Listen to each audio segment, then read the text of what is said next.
And welcome back to an episode of Ministry of Truth. I am your only host on this show. Will pretty much always be your host on this show. That's why there's such long breaks because, well, sometimes I just don't want to do shit. Sometimes I'm just not in the mood, and sometimes I just got other stuff to take care of. This time it was a combination of all three. And, yeah. So, been a while. Been since the 3rd, the 2nd, something like that. Good morning, Juniper. Always good to see you. And what do we got today? We've got a few things that I want to go over. Some James O'Keefe videos. We're not going to talk too much on a lot of the incidents that have been happening across this country and across this world, because then I'll get probably a little more angrier than normal, because fuck these Muslims. Fuck these Muslims. And if you just happen to be in someone else's chat and you doubt my knowledge on what happened at Bondi Beach, don't tell me. Don't tell me I don't know what I'm talking about. Don't tell me don't blame it on immigrants because, well, in Bondi Beach, as many of you may or may not know, they are Pakistani asylum seekers to Australia. It was a father-son team, and oddly enough, they seem to have some pretty good tactical training on those bolt-action rifles. And that's what I have to say on that. And, oh, by the way, and another thing, the guy that stopped the shooting of these two gunmen, who, by the way, there was cops on the ground for about 18 to 20 minutes, and they were hiding like little bitches. Like little bitches. But the guy that stopped the shooting, quote-unquote, who's in a hospital, I believe he got shot in the leg, he was also a Muslim, and he stopped these cocksuckers.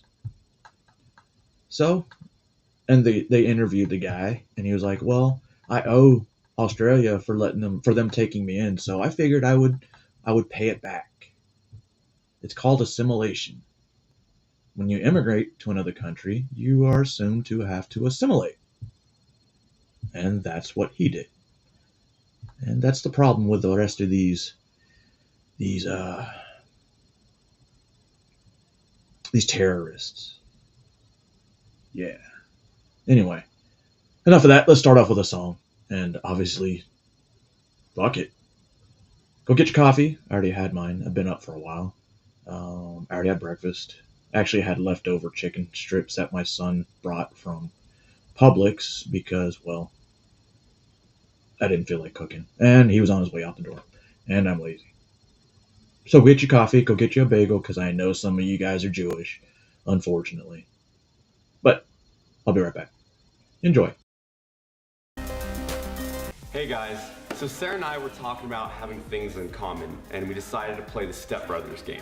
Favorite alcoholic beverage? Jameson. Nice. Favorite planet in the solar system? Jupiter. Mars is an asshole. Favorite special operations unit? Army Rangers. Kick her out. Navy SEALs. Kick her out. Army Rangers? There's only one way to solve this. Rap battle. With operation so black that an Oreo cookie looks all vanilla. One ranger, one seal, one battle. Begin! Sick with the rap when I bring my flow. I'm spitting faster than your girl, getting off with my photo. And every girl dying just to give me hugs. Soon as I step out of my motherfucking class. Buds, top secret missions, you know we never stopping. Walking the bar yelling, bro, I just killed Bin Laden. Published my book and I got movies made.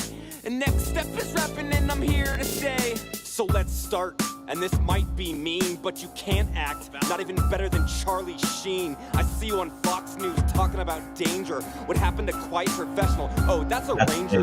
Raspin Ranger School, stayed up for days and nights just to get to regiment. To slaughter you on this mic, you belong in a boat. But in reality, the real quiet professionals are the SF groups. Back in the bay, I know you need a hero, so Rangers lead the way. I'm a predator, a warrior, and a night stalker. You better exfil now, like get to the chopper. Get all your boys together and I'll call you seaman. Funny, that's the same thing that your chick is fiending. See, Aaron Land, I've got years of training. I ball so hard they call me Peyton Manning. I got my perfect push-up and my TRX band, drinking frog fuel, cause I'm the motherfucking man. Operator as fuck, hashtag my nation. Dick so big it needs its own station. You think you're operators, but half of you can't even grow beards. Climb down your ladder, bitch, bottom tier. I got my swick, driving my whip, doing donuts while I'm fighting Ranger Reds off my dick. Hey, come to Buds and we'll make you a believer. But for now, quit rap and stick to airfield seizures. You think you're pretty cool with your static line? Yeah. How many slots you get to Halo? That's right, get in line. I've taken Army Department of the for quite a Navy, bit. bitch, you know who? I get more funding than your regiment, NSW. Your tier line, it doesn't even work, so let me explain to you. You play with the surfboard, you're not in dev crew. Call me Chuck Norris, cause I'll kill you with my stare. Your pre-mission checks are hands, eyes, ears. We were smoking dudes before you ever came around. You think making movies is original, bitch? Bro, Back Marauders. down. Your ego is so big, I can see it from space. I bet the only picture you masturbate is to your own face. You join the Navy, your life is filled with remorse, just like your girlfriend after she slept with all of Task Force. You think you're spitting so fast, it's like the second I rap. You come and last, initiate a blast, screw a failure drill, I'm fucking decapitating your ass. Cause I got it and I'm never gonna stop it. I rip it, kill it, conceal it, steal it, reveal it, boom! To your chest, you know you feel it. And after this rap, I'm gonna outshoot you at the range and give Ranger panties to your team buddy who just had a sex change. Hey guys. All right. Sorry, that was for me. No, well, that was a fun one. Let's go. You know what? This one you guys might find a little bit funnier and more relatable. I understand that some of this veteran stuff is it's a little like out there. You're like, I don't understand what he's saying. But this one you should. It's also made by veterans, but you should understand the song just a little bit more.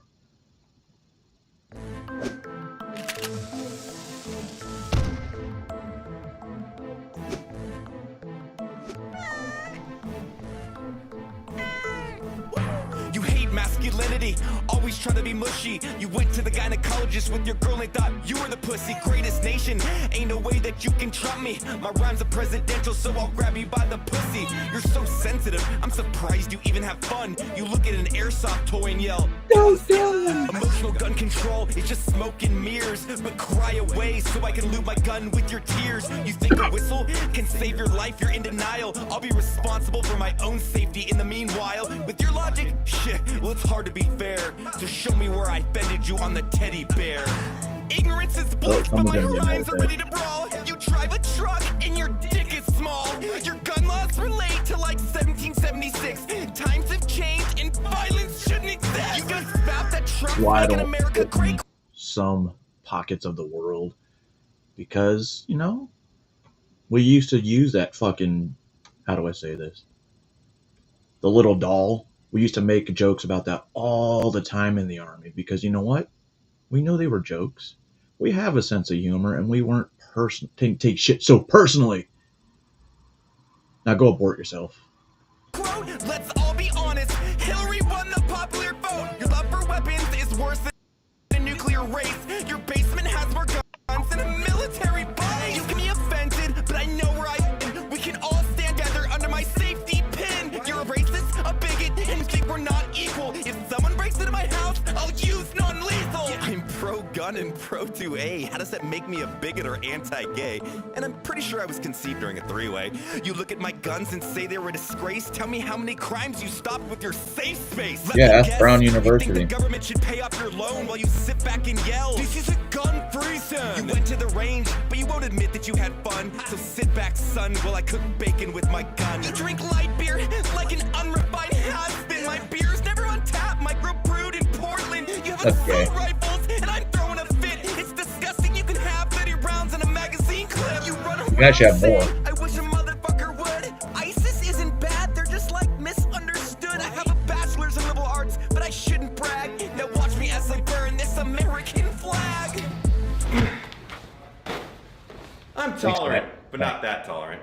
Come here, Snowflake. Time to learn about. All right, now that my humor's out for the morning, maybe not the morning, my humor is going to be here Justice Department all has fucking day long. What's up, Gilf?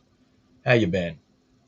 But anyway, this first one is from Southern California, and we're talking about all these these terroristic, incidents that's happening around. God damn it. That's another reason I was gone. These terror instances all around the world, and they all seem to be either anti-Semitic, anti-West, anti-American. And then when you have illegal immigrants that cross our border, it makes it easier for them to become anti-American and have sleeper cells. Where there's one sleeper cell, there's many. So I wonder how many more of these we're going to find. Announced the arrest of 4 people suspected of plotting New Year's Eve bombing attacks in Southern California. The DOJ says they're part of a far-left anti-government group called the Turtle Island Liberation Front. CBS News Homeland Security correspondent Nicole Skanga joins us live. Nicole, what does the Justice Department say that group was actually planning? Yeah, the Justice Department says the group was planning what they call a coordinating bombing campaign across multiple locations, timed for New Year's Eve, with explosions set to go off simultaneously when the clock struck midnight. And according to the court filings we've seen, the suspects actually discussed building and deploying multiple improvised explosive devices, including how to transport. Okay, they look like a whole bunch of winners. This one, she's the one that's obviously in charge of the food because she rations it, right? Calls herself Black Moon. Then you have this guy. I don't know what the hell this guy is. He's probably one of those guys that wants to pretend he's Richard Ramirez, right? But he's a pretty shitty version, like the Temu version. And I believe this guy loves penis. And then you have Tina Chaiting Lai, aka Kickware, right? I don't know. It seems like something you'd want to kick in the face. And then you have, is that the dude from The Weeknd? No way. I'm just kidding. That would make me racist if I said all black people look the same. But I don't know if he's black, but with a name like Dante. Process of elimination, guys. Them, how to conceal them, how to detonate them for maximum disruption. Investigators say that the alleged targets included logistics and commercial infrastructure in the LA area, also in Orange County, chosen for some of their symbolic economic impact rather than just a single high-profile venue. And prosecutors say that this plot actually went beyond talk, that the suspects were allegedly testing explosive materials in a remote desert area, really refining the construction of their devices, rehearsing elements of this plan when the FBI stepped in and intervened. And court records also describe conversations about expanding some of these attacks beyond New Year's Eve, including possible violence directed at law enforcement and even federal immigration personnel. I'll highlight some of the items found during those searches over the weekend. Please do. For example, in Carroll's residence, law enforcement found multiple posters and materials associated with Turtle Island Liberation Front, including posters stating, quote, "Death to America, long live Turtle Island and Palestine," and quote. Of all those 4 suspects, only one of them looked like he could be from Palestine, but his name is also Dante, so process of elimination. Death to ICE, Turtle Island Liberation Front. In Page's residence, law enforcement found a copy of the detailed bomb attack plan. And federal officials also described the Turtle Island Liberation Front as being this sort of small extremist group that had anti-government, anti-capitalist ties, so like Antifa rhetoric. Plus, what they're wait a minute. Antifa would make sense,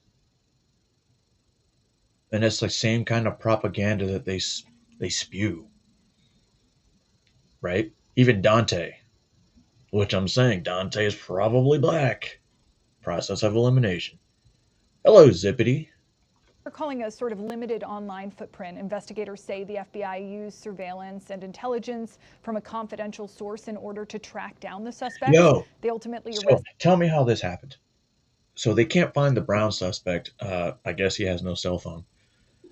But they were able to find how many people with their cell phone pinging? I mean, to include the bomber from 6 years ago. We'll get into that one in a minute with the media and their bullshit propaganda, which is why I love watching the news. And at the same time, I hate watching the news. And then I hate it when people tell me I don't know what I'm talking about, when indeed,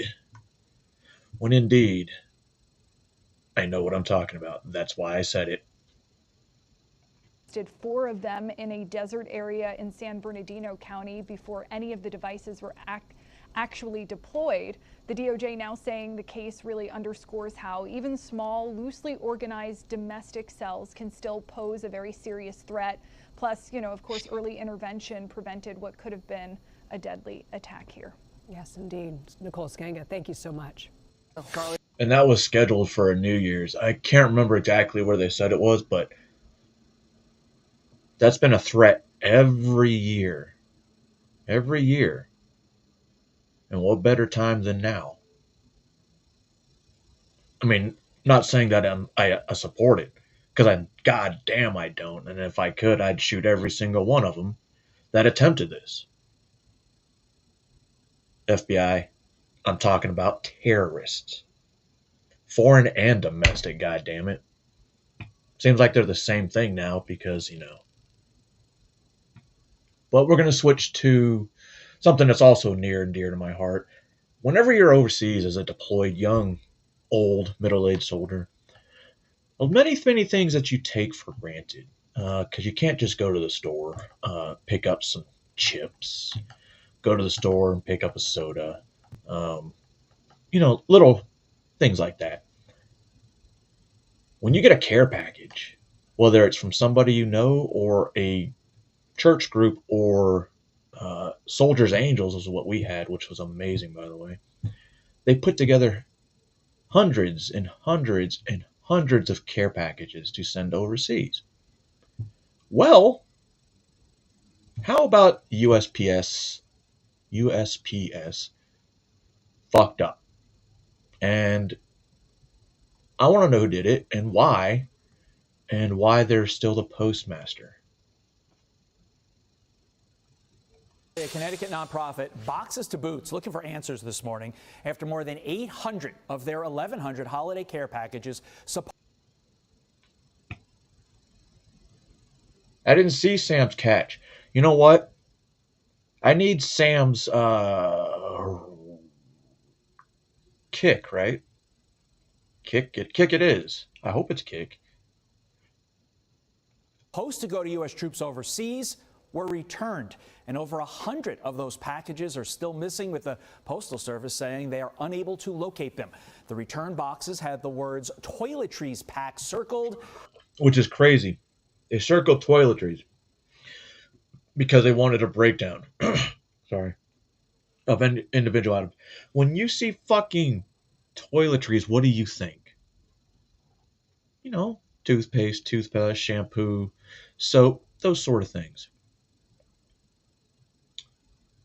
It's never been kicked back since, I can remember. Now they kick back 800 of these? Which was apparently too vague, with more description needed for international packages. President of Boxes to Boots, really Kristen Galvin, is here with more to explain ultimately what happened. An American post office to an American post office. What apparently went wrong. Set the stage for us. You gather hundreds of people in your community. You come to the local high school. You fill up these boxes. What's in them? Anything from, the well-known toiletries to protein packs, cereal bars,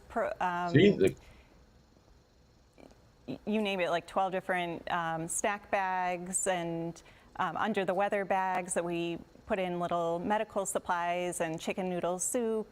Tylenol, sometimes mouthwash, and sometimes the mouthwash.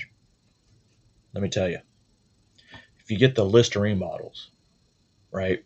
Not the, all the fancy foo-foo shit, plain Listerine, right?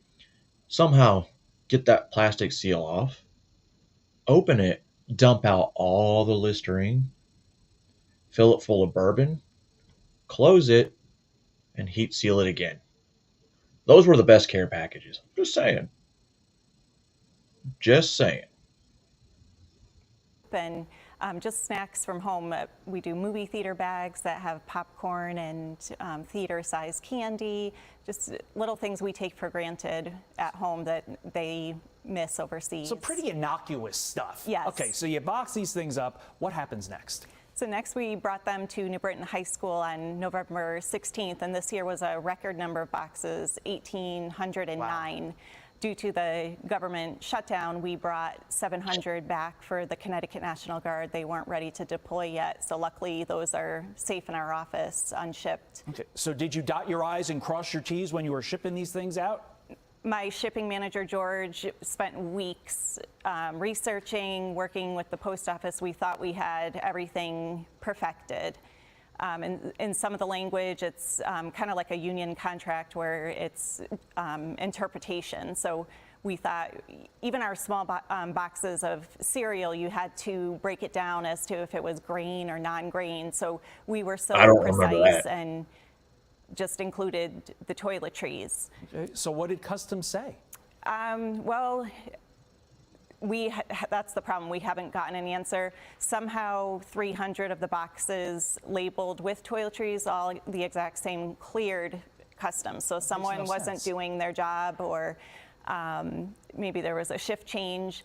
But what's so upsetting and disgraceful to me is every single one of these boxes had my name and phone number on the return information. So if you have 800 boxes there, it's around $8,000 we spent on shipping. Someone could have took the extra minute to call me and say, hey, we have a huge problem here. Let me tell you what it is. Here's your options. We could have driven to New York or Customs, wherever they are, and with our label maker fix that, and these boxes would have been overseas. And clearly these boxes are all marked with military addresses. So I would think people, if anything, would bend over backwards for our military troops. address is just as good as an American post office, because you can only get your packages from the military post office, which is run by USPS. Postal Service providing this statement to us, quote, we are currently investigating why these packages were returned when Customs forms are incomplete or lack the detail needed to meet for compliance requirements. Packages may be returned. But you raised a really good point. Like, your address is on there. They could contact you. They could resolve this problem. And obviously, when it comes to troops, there has been bipartisan outrage with regard to what happened. They're morale boosters. What are you asking our president, Donald Trump, Secretary of War, Pete Hegseth, to do to step in to rectify this? Well, number one, I'm hoping our political leaders can join together as one to get this figured out. It's a bigger problem. Where I've heard from 4 other nonprofits, same thing, where they've shipped for years. Something is clearly wrong this year. And a mom reached out to me last night. Her son is in the service for 10 years and never had a problem. This year, she sent the boxes out twice, $36 a pop, and they were sent back. And she's reporting that her son's unit can't receive Amazon packages. So I'm really hoping that President Trump can perform a Christmas miracle for us and get these boxes to our troops for Christmas, because if we send them U.S. postal mail, they'll never get there. They may get there mid-January, but we have so many boxes still missing. It's an absolute nightmare. Mid-January is not good enough. And the fact that 300 already did get through says something's wrong on their end. Look, I know we have a lot of viewers that watch this program. If you have the means, the plane, the wherewithal of the Postal Service intricacies, and you can help out not only your organization, but troops around the country. U.S. Postal Service, always running out of money, never passes a budget, always in debt. That's strange. That's why they're so shitty.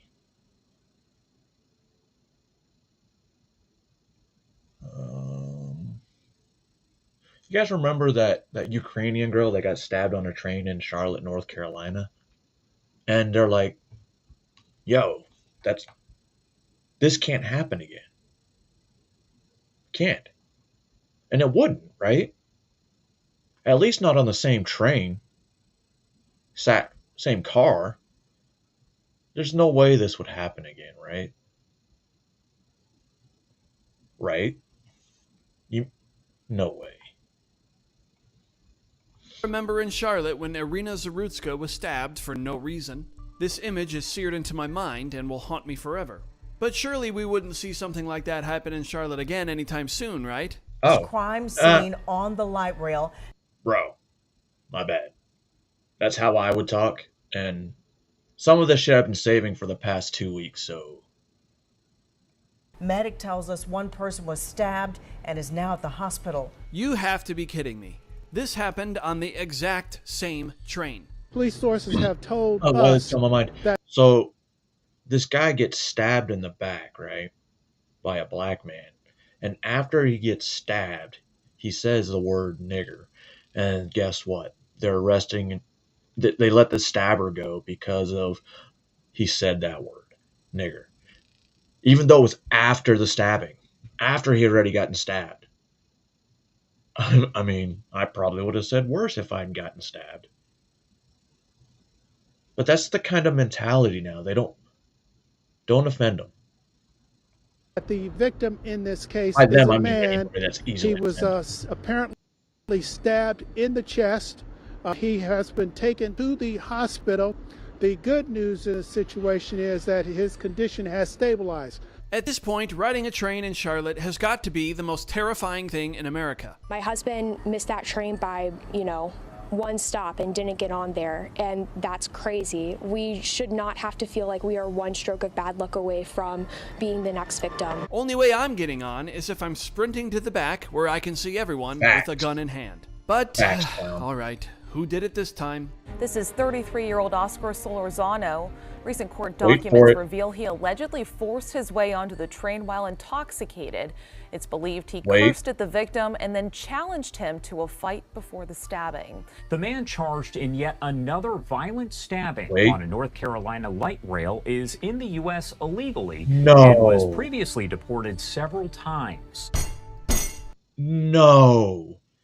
Go to jail 87 times, get released every time, kill a woman. Get deported numerous times. Hell, anything past 2 is ridiculous. At that point, it should be the death sentence. But, these are the same cities that protect them, sanctuary cities. So not only are they protecting criminals of both Americans, but of illegals as well. Way to go, Charlotte. Way to go. Sorry, that was me banging my head against the desk. If I wrote this as fiction, you'd accuse me of being too heavy-handed and tell me I should tone it down. The suspect was removed from the U.S. in March of 2018 on a deportation order, and he re-entered illegally at the Texas border in March of... I don't just hate Jews. I also hate illegal immigrants, especially ones that commit crimes. Right? I also hate Muslims. So I'm pretty much equal opportunity guy. Although, I'm more and more thinking about joining the Crusades. Because it's happening. Just a matter of time. The whole world is going to be like, you know what? I like that idea. Let's do it again. 2021. He was reportedly booted again from the country and able to sneak back in as a gotaway. I'm sure he had a real difficult time with that. The governor of North Carolina, a Democrat, posted this. I just spoke with Chief Patterson about the horrific stabbing on the light rail this evening. Blah, blah, blah. Public safety is a top priority for us all. Can a Democrat even say that with a straight face anymore? There are several aspects of public safety that are outside of the city's jurisdiction, including immigration policy and enforcement, but we will continue to focus on public safety and ensuring a safe and vibrant community. What's your reaction, sir? I say prove it. Prove it. Let your local law enforcement and your state law, let the state law enforcement, mostly her local law enforcement, let them walk side by side with ICE and Border Patrol as they focus on criminal aliens in her city. Oh no, anything but that, Mr. Homan. Put your officers out there shoulder to shoulder. We're not asking them to be immigration officers. We're asking them to help us locate and remove illegal aliens who are public safety threats in our city. The old saying, well, import the third world, become the third world. Police arrest. All right, now we're going to get to fake news, and I believe it was Jake Tapper. It's a couple, like I said, been saving this shit for a couple days, weeks, and pulling out. Like I had 40 videos in the queue, and I busted it down quite a bit, and kept some of the ones I really, really remember watching somewhat. But this one is about the January 6th pipe bomb suspect and how they tried to read the typical script and narrative, even though it was right there for everyone to see as he's saying it, that he obviously is just reading a script and not paying attention. Suspect in D.C. pipe bomb case after 5-year investigation that they've been talking about. So remember when this happened, the timing of it, right? So people have forgotten about it. You know, some haven't forgotten about it. Some have kind of moved on because we've had so many different stories that we have going on here. A suspect who allegedly planted pipe bomb blocks from U.S. Capitol on January 5th, 2021 is now federal custody after a nearly 5-year investigation. Law enforcement sources told Fox News Digital on Thursday video footage released by the FBI showed an unidentified person placing the pipe bombs near two headquarters more than 16 hours before law enforcement found them. The suspect was seen wearing a gray hoodie, Nike Air Max Speed Turf sneakers, a mask, glasses, and gloves, but the person's identity had long been unknown. And the initial investigation had shown in under 2 months, by the end of February 2020, a possible result of credible leads drying up at the time. According to a congressional report, authorities discovered the two pipe bombs near the Republican and Democrat National Committee headquarters around the same time that thousands of protesters a few blocks away began to descend on the Capitol over 2020 elections. It's funny, you don't hear a lot about the one at the RNC. You always hear about the DNC one because it was right next to Kamala Harris. You rarely ever hear about the RNC. You rarely ever hear about it so much that I totally forgot there was one there. And could have exploded at any time, according to the FBI. The suspect arrest comes after a renewed push by the FBI to solve the case, including the release of new video footage and a $500,000 reward for information leading to the arrest and conviction of the person responsible. Go ahead, Rob. This was the work of multiple agencies working together. This morning's him operation too. was carried out safely and successfully. We know that there are so many issues when you're issuing search warrants. Dangerous things can happen, and this was carried out safely and securely thanks to all of the people standing around me. They have worked tirelessly on this. Today's arrest happened because the Trump administration has made this case a priority. The total lack of movement on this case in our nation's capital undermined the public trust of our enforcement agencies. This cold case languished for 4 years until Director Patel and Deputy Director Bongino came to the FBI. The FBI, along with U.S. Attorney Pirro and all of our prosecutors, have worked tirelessly for months, sifting through evidence that had been sitting at the FBI with the Biden administration for 4 long years. Let me be clear, there was no new tip. There was no new witness. So they've known this entire time. Diligent Of course they police did. work And they didn't want to report it. Of course so not. What clip do you want to show me? Okay, with so the, I just with want- the I white want- man? If they knew, then why'd they say it was that guys, white lady cop? We talked about this yesterday, Pat, with Yeah. our friend that was here yesterday. Guys, the entire movement of why I think America started waking up is the moment that Jim Acosta was talking crap to the president in 2016, and he said, I'm not going to give you any questions. You're fake news. And that moment, you'd think CNN would realize, after all the firing, Pat, after losing all the money, Jake Tapper, another guy who acted like he didn't know about Biden's mental decline, He wrote writes a the book, book 2 blaming months everybody. later. You can't make this up. I had to check this 5 times to make sure it wasn't AI. Look at him describing the guy, Brian Cole Jr., as what? Go ahead, Rob. This is a joke. Welcome to the lead. I'm Jake Tapper. This is After when? nearly Yesterday. 5 years of investigation, the FBI finally announced that they had arrested a suspect. Oh. A suspect accused of planting pipe bombs near the Republican and Democratic National Committee headquarters the night before the January Here we 6, go. 2021 Capitol attack. Brian Cole Jr. a 30-year-old white man from the D.C. suburbs, is charged with transporting an explosive device. This actually happened. This is not something that they like, haha, we're going to superimpose. No. This happened. No, it's not. That's the white guy right there. And this is not AI edited. By means of explosion. White guy. That's the white guy right there. Go back again, Rob. Go back again, like when he says that. Go back a little bit. No, 5 seconds right there. Go ahead. Attack. Brian Cole Jr., a 30-year-old white man from the D.C. suburbs, is charged with transporting an explosive device in interstate commerce and with malicious destruction by means of explosion. CNN observed local and federal law enforcement outside his home. Rob, now, let me just give you a little backstory about this. And again, they're saying it is who he is. I don't know how tall this guy is, the Brian Cole, but the videos, Pat, if you see it, it's a 5'7". That's why it looked kind of weird. But now, I don't know how tall this guy is. What we're going to find out. But his dad owns Statewide Bonding, Inc., Virginia-based immigration bail bond company. Think about this. The family built business, they were built on freeing illegal immigrants from ICE custody. And that same business sued the prior administration's DHS in 2019 over discrimination. Okay? And think about this.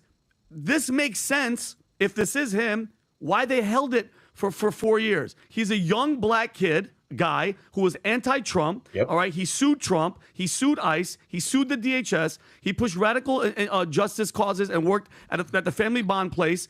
And think about it. They didn't lose him, Tom. They had receipts. They had his license plate number. They had phone data. They had the footage. They knew exactly who he was. They could have exposed him. But the narrative was, let's put something to distract all law enforcement. Because of this, all law enforcement was diverted from January 6th, and they were worrying about this guy. They were worrying about this white supremacist, white guy from the suburbs, as Jake Tapper says it, and it was all on purpose, okay? And I genuinely, this is my opinion, Christopher Wray, who was in charge of the FBI, Tommy, needs to be investigated, just like Jim Comey. Agreed. All right? He had 13% of the FBI going after January 6th cases. That's 5,000 out of 38,000 people hunting grandmothers, grandfathers, people that weren't even in Washington that day. That's including getting over petabytes of information where they help identify people who are wearing winter gear and covered up by the way they walked and their anticipated height. So they took that action of people that were on the thing, but they had all sorts of street footage, and they couldn't find this guy for 5 years. Yeah, so for 5 years, and then I just want to make sure I understood. No, yo, you get it. And then it's weird that they come in and they find him like that. It's the narrative. January 6th was a setup from the beginning. And if you think about it, the pipe bombs didn't go off because then they know they'd be in a world of crap. But look at how this FBI, and I want people to understand, Kash Patel, Pam Bondi, Dan Bongino, all these people, good job. They're doing something. We have criticized them in the past. But think about all the agents, Tom, that are still in the FBI that still have that hate, that still would do the color revolution that we keep talking about. Just because they're in charge doesn't mean anything. Those people are still involved, just like the Lisa Pages, just like the freaking Peter Strzok. There's like 5 stories here you're covering. First, you have the CNN. By the way, this is CNN's habit, Pat. Remember George Zimmerman and Trayvon Martin. And George Zimmerman, you know the 2 networks that took the most heat for calling him a white Hispanic? Do you remember that? Yep. George Zimmerman, the white Hispanic that gunned down Trayvon Martin. No, they didn't wrestle on the ground. He wasn't trying to get him. He wasn't shot that way. He gunned him down, right? And George Zimmerman was a white Hispanic. And CNN, ladies and gentlemen, CNN, Jake Tapper, and NBC took the most hit for using, which one coined it, uncertain, but they both used it to death, and now they're using this. And by the way, do you know who's responsible for the Ukraine war? A white Russian named Vladimir Putin. Yeah. No, it's coming, right? Everything's white first. They're showing you what they're going to do. That's one story. Now you have the cover-up. Now you have petabytes of information, but they choose not to look at it until now, and then they finally look at this guy.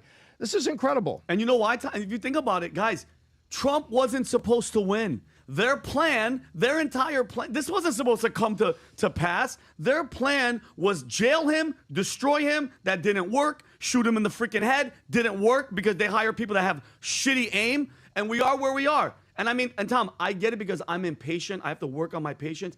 I want it faster. I have the hope. I have the faith. But come on. Like the Comey and Tish James, they just got their cases, kind of dismissed, but they're going to keep going back after them. Because I'm telling you. There's another dismissal yesterday. Yeah, this is huge. This is huge, and it exposes them. This investigation took 5 years? No, Adam. Listen. Well, for them, for Castrotel, less than a year. Less than a year to find the guy that they buried the story. Because you're tracking the story a little bit more than me. Are you saying that under the Biden administration, this guy was just walking around, they did nothing? Nothing, Adam, nothing. They knew where he was. My opinion, you can't be that stupid. Adam, you can't be that stupid. But they lost the case on November 10th, 2020. They lost the case. This is humiliation for the FBI. We'll put the files in Biden's garage. Even he'll forget about it. Yeah, but they found the pipe bombs next to the RNC and the DNC. Yeah. So this guy he was just sowing chaos? Well, he wasn't exactly aligned with But here's the thing. party, huh?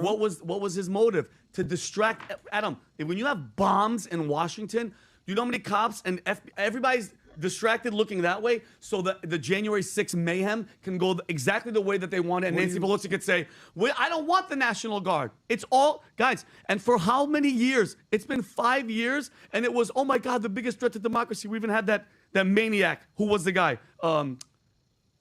The guy Steve Schmidt? Steve Schmidt. Oh, your boy? January 6th was worse than 9/11. Shut up. That's the narrative that they wanted to push with the Lincoln Project. This is a joke. It was a joke. They provoked those people, and this is where we are today. This sort of has sniffs of intel, doesn't it?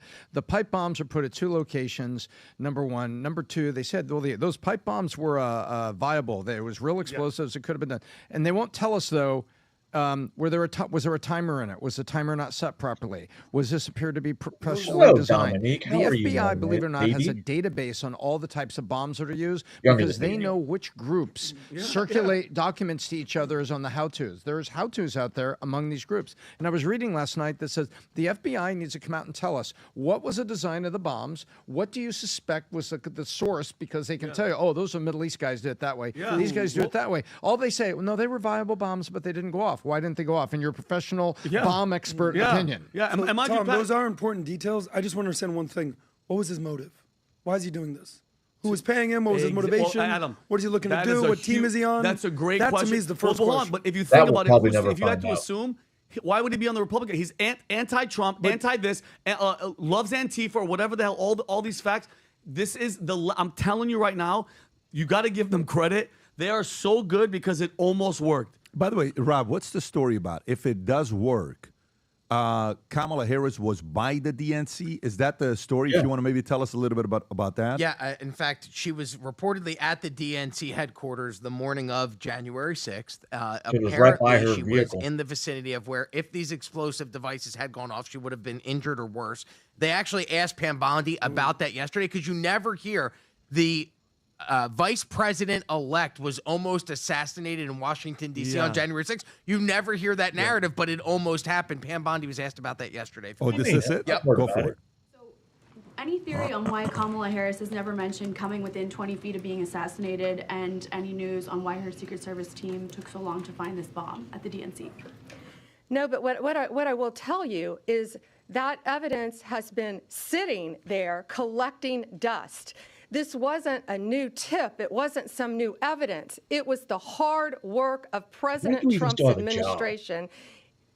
Deputy Director Bongino and Director Patel. I watched them from day one come in here and say, we are going to solve this crime. And they did, working hand in hand with U.S. Attorney Pirro and all of our great attorneys. And I hope during the investigation, he actually has the Brian guy to say, who did it? Who told you? Because if you really think about it, the Insurrection Act that they were going to try to use to not let the president run again, this was the main thing that put it over the hump, Pat. Like, you guys had white supremacist pipe bombs. Oh, he can't be the president. And look at how... If the Biden administration knew about it, Pat, wouldn't they have invented phrases like insurrectionists and potential assassins? Exactly. Wouldn't they have invented that and tagged that onto it if Yep. there was a half a block possibility that Kamala could have been? What I want to know is, worse? okay, so That seems odd to me. So now that they're showing us that we know who this white man was, okay, that did what he Cracker. did. Okay, so now tell us why he did that. Okay, Yeah. take it a step ahead and tell us why he did that, so the American people can find out. Because if this was sitting there, find out. Have you interviewed him? Is he still around? By the way, is he dead? Is he alive? No, Is he's he alive. He's was taken into custody. And Rob, show us how. Let Pat show us how. thing. Patrick, is he bad too? Not sure. Look at the look. He's He lives not. in a cul-de-sac. Look, yeah, you live in a cul-de-sac, bro. You're Okay, in the doing nicest well. house at the end of the street. You got to Okay, find well. out why he did it, who he's connected to, messages, emails, exchanges. You can find. You should be able to find. If they had all his information, that means they have all that information already. So if it was right there waiting to be opened, why did it take 11 months? Out. You know, even the best criminals out there, you should be able to find out what the motive behind what they were doing. Anyways, I want to get to the next story with this. If you want to give your final thoughts, No, just say we'll go to one the next thing. story. Don't look now, but it seems like the Trump administration, all these guys, are very much aligned and unified. Epstein thing aside, where Cash Patel and Pam Bondi and Dan Bongino, we're all catching beef. Oh my God, what's going on? Seems like everybody's falling in line right now. That's all I'm saying. Unified on this topic? Just in general. No, it I don't. seems like they're a little bit more unified. I don't know. Than the I don't- gaslighting that was going on. I don't think so. I don't think so. You don't think No, so? I They're don't. standing there together. No, If they're standing together doesn't mean they're unified. Right? Now we're going to switch. We're going to stay on government and government corruption. I got two stories. One of them involves our favorite bartender and a trip to go see Bad Bunny in Puerto Rico. This is a. Please don't be a fucking New York Post one. God damn it. All right. Well, I'm not going to show this because it's nothing but music and words. But apparently, she used campaign funds to take a trip for her friends, and a couple security to Puerto Rico for a Bad Bunny concert. And she was posting it on social media. That's not what campaign funds are for. Why are you campaigning, if they were, at a Bad Bunny concert in Puerto Rico, and you're not even from there? Weird.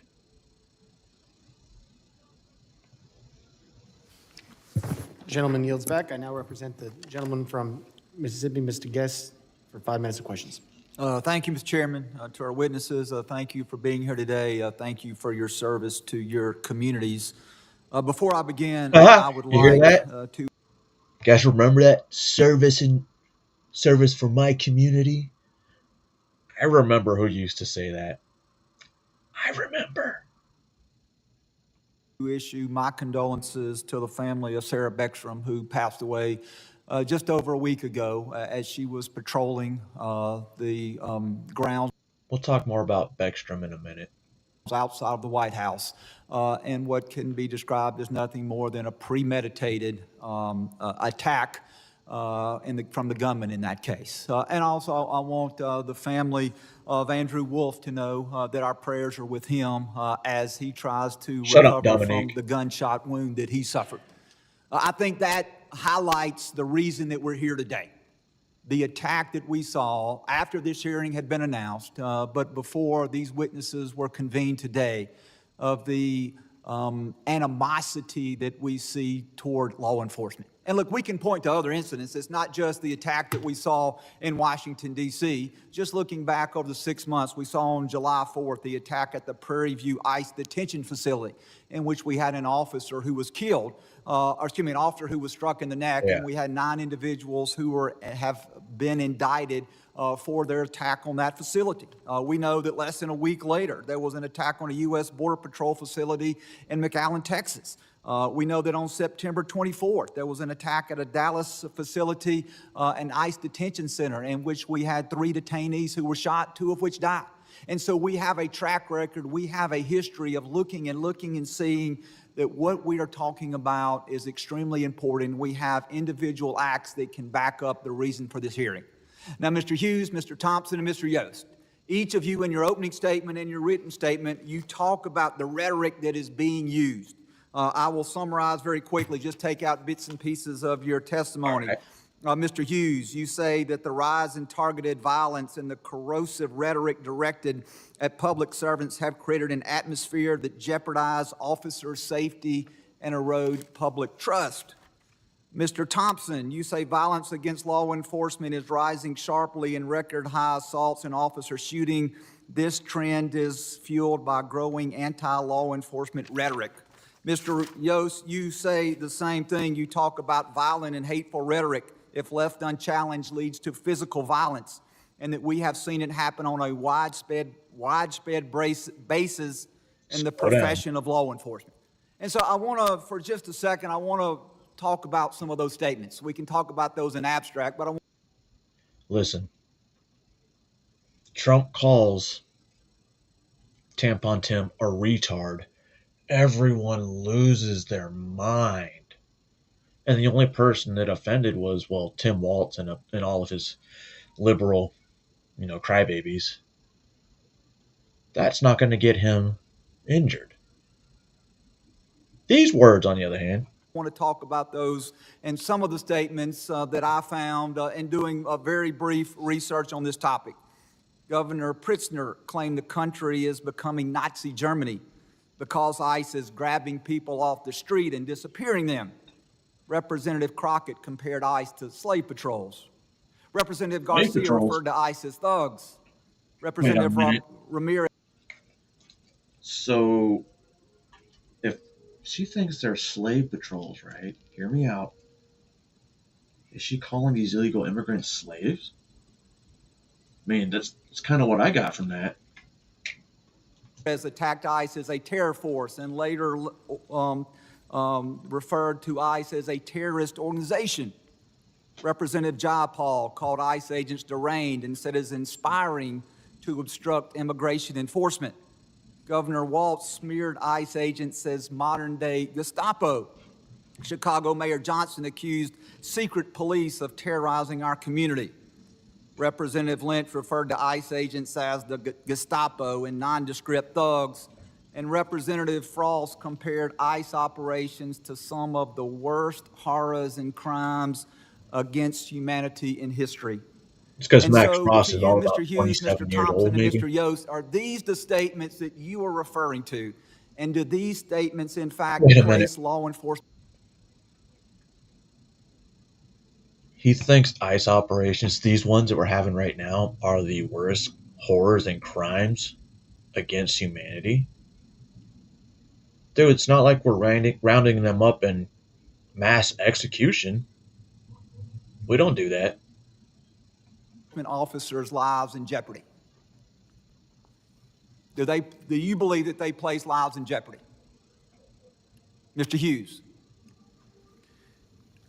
Just yes or no. My time is short. Mr. Chairman, all statements that are anti-rhetoric against police officers place officers in safety. Mr. Thompson?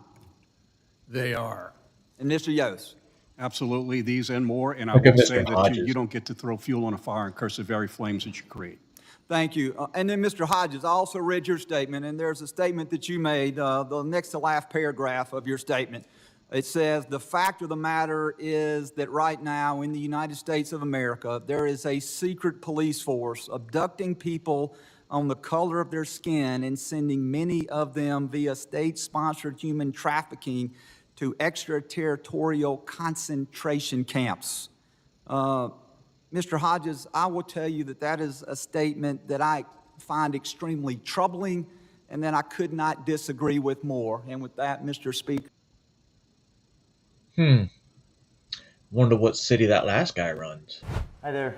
And now we're gonna go to, because I don't know if I was talking about these new photos that they supposedly released, the House Democrats released.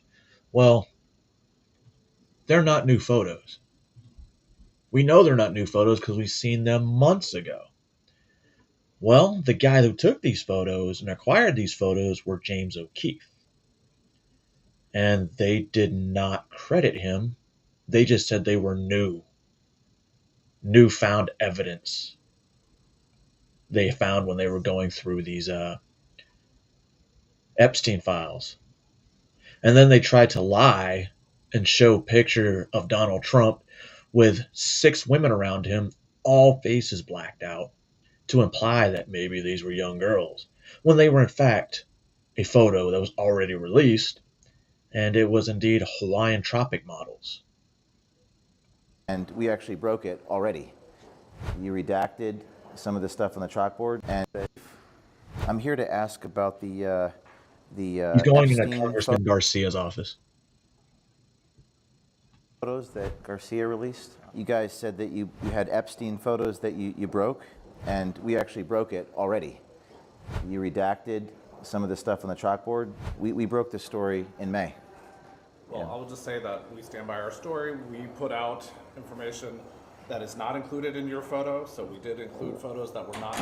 But thank you so much for coming. Why did you redact They were all his the words photos on the chalkboard? We released it already. We go above and beyond to make sure that we protect any victims or potential victims, and so But we broke the exact same photo. well, we have many photos that you did not have, so we included photos. Can you that can correct your reporting Our reporting is correct. We put out photos that were never before seen. yeah, a lot of the photos you put out. Yeah, were- they have. Some of the photos were already out. Many of the photos were never before So can you credit us? Absolutely not. But we're the ones who uncovered most of the photos that Sir, I you. know you're trying to make a splash. No, I'm I know trying to- that you I- often edit videos very selectively. Can you give me an so- example of how I've edited a video selectively? Can you give me one example? That's a very. That's Project Veritas. I and take it's that. widely known that It's you it's selectively it's a self-fulfilling prophecy to cite something that's widely known. Thank you so much. You have a wonderful day, sir. So I'm trying to be accurate here. No, I'm not having a wonderful day because I care about accuracy. That's my raison d'etre. Well, sir, And- you're known for reputation for The source- filming people without their permission. I am asking you not to film me. So It's You're a called- public called the official. first, Thank you so it's much. called the First Amendment. This is a one-party consent jurisdiction. I have a right to be here. You do. So thank my you so question. much, So my. and I've answered your questions. I wish you a very good my day, my sir. question is, can you please give us credit Sir, for the I video don't that need you to give wrote? credit. We put out videos that and photos that have never before been seen. The source that gave it But to they've us been was seen. Virgin Islands, Yes. and they were in response to a request from Congress. Okay. I don't know what source What source in the Virgin Islands?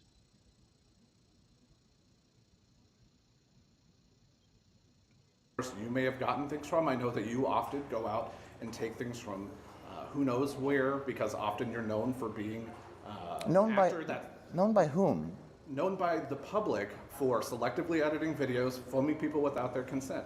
That's your reputation, and that's why people don't trust you. Can Well, you in give me an public, example it's of just how I've always similar. selectively edited Sir, anything? I mean, that's probably why Project Veritas fell under, and you're now in this new group because you were not known as being a reputable person. Is that the reason why that happened? I have no idea why your Okay, so media if you group have no completely idea, failed, sir. if you have no Sir, idea, what do you mean failed? Give the audience an example of how I failed. Sir, I don't want to speak to your audience. I don't want to speak to you. You don't have a good reputation. You're not seen as a reputable I would say, by who? Congress? By you? By who? Thinks I'm disreputable? I Give me a couldn't find source his on that X page information. after Sir, this. I The don't New need York to argue Times? with you. I wish you a very good day. No, Thank you haven't so much. argued. You lied. It's not about arguing. It's Sir, about we deception. put out photos that you haven't put out. We said we were putting out photos that are never before seen. We did that. We did not lie at all. I'm here in Garcia's office, a member of Congress, and I'm talking to the staff director, and he's saying that we're disreputable and that we I'm shouldn't saying be trusted. You, sir, are I'm disreputable disreputable. and have a reputation for filming people without consent, selectively editing. So did those 60 Minutes. videos. So did Yeah. CBS News. So does Diane Sawyer. Does Sir, Sarah? that's your opinion. I wish you well. Thank you. Okay. Have a good day. All right. Nice to see you all. Bye, I wish I'd faggot. be accurate. Sir, we're accurate, and we stand by the fact that we put out videos the whole. that have never before They're been seen. kicking Thank us you out so here. much. Have a wonderful day. We just Wow, got you can't kicked do out that. of Robert Garcia's office, and you kind of got a feel for the elitism, the hubris there, the condescending attitude, the outrageous. James saying I don't know condescending what to attitude. call it. It's self-fulfilling prophecy. You're known for being this. It reminds me of a quote from Daniel Borsten's The Image. The hotel is distinguished because we say it is. Couldn't give me an example. Actually, he said that I got kicked out of Project Veritas because I'm disreputable. Wow. He broke that Pfizer story. This image right here, we already broke it. The House Oversight Democrats, that's Robert Garcia of California, said they broke it. They redacted images. One of the things they redacted was dank or dark brain. I wonder what victim is being protected by redacting that word.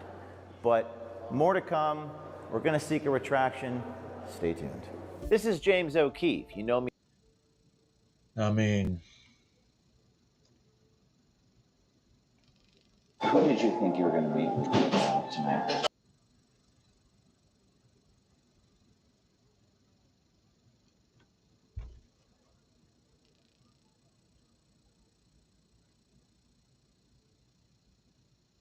I guess when you're the government, you can take whatever you want and claim it's your own, and then when you get confronted of it, discredit the person.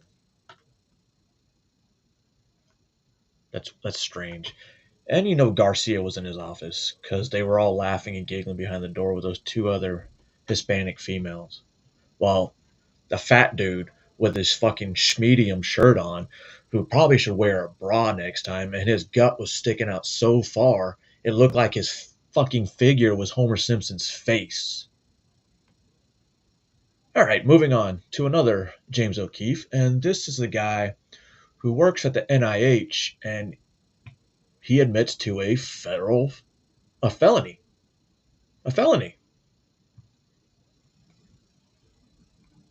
Just so he could look to it. So Jessica actually works. JD Vance, RFK, head director, the trash. Now looking down those everything.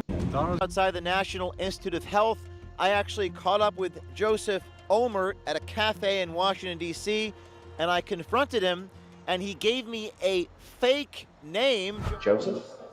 Is this seat taken? Are you Joseph? Do you like art? I love those paintings, those Gaudi paintings. So this guy, I guess, was in charge of the same division where he tests on the Beagles. It's not just Fauci. Trump and J.D. Vance are some of my favorite paintings, actually. And your name is actually Joseph Olmert? Is that your real name? Not my last name. What's your real last name? He gave me a fake phone number, so I sat down and asked him to call me, then got his real number. I'm just going to text you right now. What's your number? And is that actually your number? Because people lie about. I'm going to call you to see if that's actually your number. You're going to get a call to see if it actually works. Is it? Sounds like a woman. Doesn't sound like your phone number. Did you just lie and give me a fake number? Sorry, no. I have two. That sounds like a You have two. deal. Two numbers. That was my old one. I just changed it. Okay. Why don't I give you my phone number and you can text me? How's that sound? Sure. AT&T Records indicates he is indeed Joseph Olmert. Are you a federal? How that looks, Truth Finder. Yes or no? You're not a federal employee. You don't work for National Institute of Health. You lied about working for the National Institute of Health. So basically, I work on the back end of all of the water quality, like mechanical filtration systems, and that's a pretty elaborate lie. Say you work for the federal government and you work on the mechanical infiltration systems. Well, I wanted to sound impressive to a girl. And not a very good foundation for a sustainable relationship, though, isn't it? Because what happens when this girl finds out that you don't work for NIH? He kept saying, I don't work in the government, I don't work for the government. Well, it turns out, at the time, I didn't really know exactly if that was true or false. Even for a moment, I believed him. Well, it turns out he actually does work as a contractor for the government. We were able to find his name in the employee directory. We actually reached out to NIH for comment, and they confirmed to us on background that Joseph Olmert is a contractor within the animal research branch of the NIH. Joseph Olmert proceeded to give me a fake name, and then he gave me a fake phone number. So it begged the question at the time whether I could trust anything that actually comes out of his mouth. These people do anything to cover their tracks. Did you lie about the paintings? I was just trying to impress the girl, coming up with this idea. I don't know if I played this one before, but the paintings, there's two pictures at the NIH headquarters. Two portraits, of Donald Trump and J.D. Vance. Well, somebody tore them off the walls and threw them in the trash can, and it was this guy.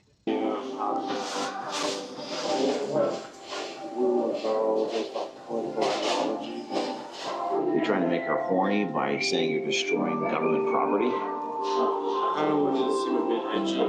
Edgy? Yeah. Edgy? Like a bad boy, a badass? Bad boy? Do you think Charlie Kirk deserved to get killed? No. No one deserves to kill. How about smacked in the face? I don't believe violence. Oh. Violence is not. You don't? Don't get Kirk. It's a bad person. You spread hate. I kind of believe if you spread hate, then you deserve to get smacked in the mouth. Or expect something bad to happen. What does it mean to get smacked in the mouth?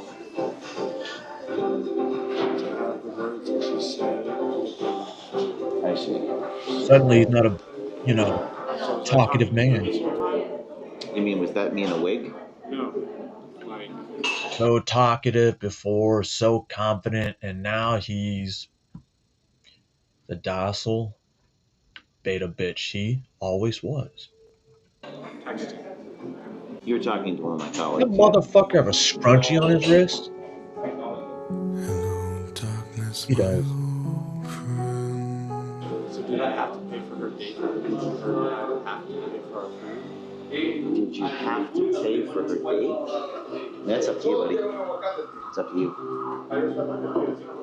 Do you want me to reimburse you for the date? Is that what you want? How much was it? It's like $70. I might be able to make that happen. If that's the concern. Yeah. How hot was she? Yeah. 9 or 10. 9 or 10. She's a 10. She's very attractive. Are you going to continue to lie to women to impress them? I want to say no, but like... Probably, yeah. My advice is not to do that. Maybe it's time for you to start doing something with your life, you know? Now he's trying to get You're a job. asking me for a job? Yeah. Well, the problem I have is that I don't know if I can hire you because you've lied about something like this to impress somebody.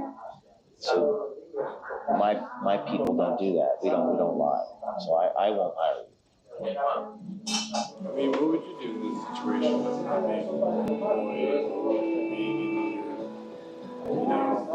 late mid-20s, not having a job, having a hot chick, want to try to... You got me. Now, can I get a job? Do something in your life that warrants being impressive. Focus on improving yourself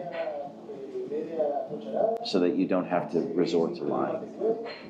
Do something that makes other people proud of you. You enjoy rock climbing, you enjoy the outdoors, then go do that stuff. I repaired trails in upstate New York when I was on probation. Do something that you enjoy and be someone that you can be proud of so you don't have to lie.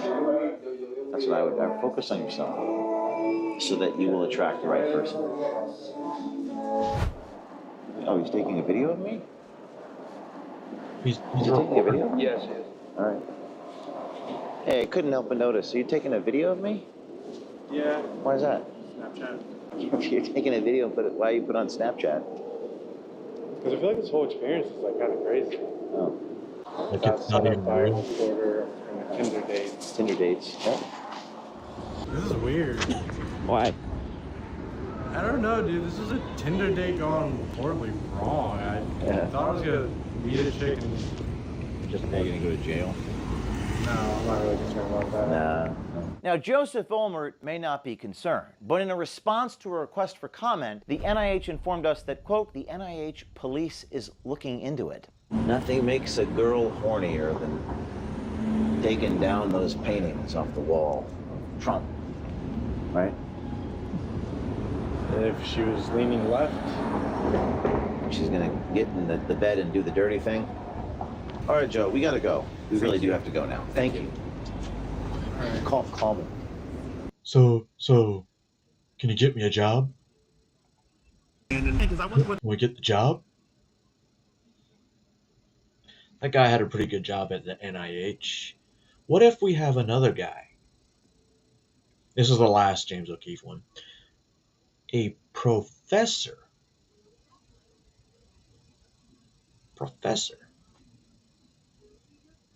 at Georgetown University who apparently doesn't like his own people. You'll see what I mean just by me saying his own people, right? And pretty sure he's going to chimp out A bunch of stupid white people. Lawrence is his name? Yeah, Lawrence, yeah. Lawrence, what do you think of him? I mean, he's just a sellout. He's like a... The man you see across on an undercover date with me is currently an adjunct professor at Georgetown University. Franklin is scheduled to teach a class on sourcing and interviews technology in the spring. More on that later. Funny black Franklin is guy also going a out former looking for correspondent him from some National black Public chocolate. Radio that wrote about issues concerning race, culture, identity, and justice. Now, in our meeting, Jonathan claimed he was a national correspondent for CBS, a detail that I believed at the time. I later discovered that this was false and that he was lying to me. Lawrence is his name? Yeah, Lawrence, yeah. Lawrence, what do you think of him? I mean, he's just a sellout. He's like a coon. Oh. Herschel Walker, like all that. Like Clarence Thomas?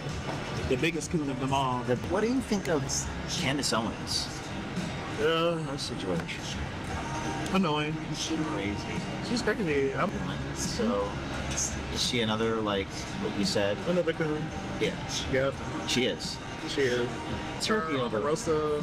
She sells out to, like, white people? Yeah. Yes. Selling your soul to the Uncle Sam, the white man, and it's just assuming that aligning your views with him or with that point of view is going to get you ahead, but it's actually going to set you back. Because I work with a bunch of stupid white people. Oh! Stupid white people? Yeah. Like, a spade is a spade. So, like, I am ashamed. First of all, you talk bad about white people, but you're saying a spade is a spade. Don't know if you know what a spade is, but bruh, you're a fucking spade. All right. To be honest with you, I will white girl. No, you're fine. I'm so ashamed of my race. So Candace is a coon too. Yeah. Or a sellout. Sellout's like we just go with sellout. What's the difference between the two? I mean, it's just basically interchangeable, but sellout is more of like politically correct. Jonathan Franklin's body of work while at NPR was focused on black culture, race, and justice, and here he is throwing around racial slurs. During the date, I encouraged Jonathan to speak his mind and tell the public what he really thinks with the career that he's had. You should say this publicly. I mean, like, it would be interesting, refreshing. A lot of people would not like to hear my thoughts. No? I mean people probably would. They're probably like, you know what? Yes, I was thinking that. Like, you are a journalist, you know? I'd have to stop being a journalist for me to say what I really want to say. That's crazy, though. To give y'all what I really want to say, I would have to stop being a reporter. You have to stop being a reporter. I would have to exit news. Now there is one group or one guy that I don't know if I like him, but that does do the thing you're talking about, though. I forgot his name.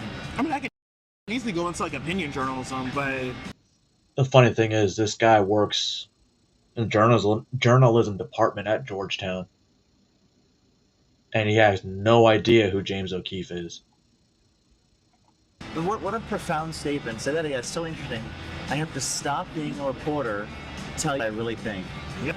But you don't have to be. You can still. Oh, I don't give a fuck. Like, but in terms of I'm like on the clock. And then I reveal myself as James O'Keefe. You might be wondering why Jonathan Franklin didn't recognize me in the first place, being a professor, a graduate level professor on media and journalism. And Jonathan Franklin actually refuses to believe that I'm James O'Keefe. He even said how disguised I was. It was literally just a pair of glasses. Have you ever heard of a guy named, no, his name is James O'Keefe. You heard of that? Yeah. Yeah. I don't like him. What do you think of him? He's all right. He's all right? Yeah, could be better. Could be worse. Could be worse. But could be better. Could be, how could he be better? Just don't be an asshole. Is he an asshole? I've heard people he's an asshole. Oh.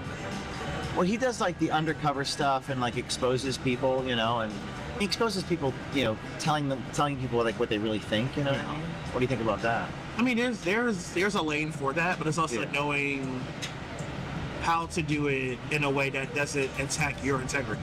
Yeah, because you have to use like hidden cameras and shit. Right. Yeah. There's a way to do that sort of like watchdog, gotcha, ambush journalism, but doing it in a way that doesn't disrespect the person that you're trying to catch or yourself as a reporter. Well, CBS. If they're the one doing the fucking bad shit, who gives a shit? They deserve to go down with it. Used to do it like way back in the day, like with 60 Minutes and Mike Wallace and whatnot. Well, yeah.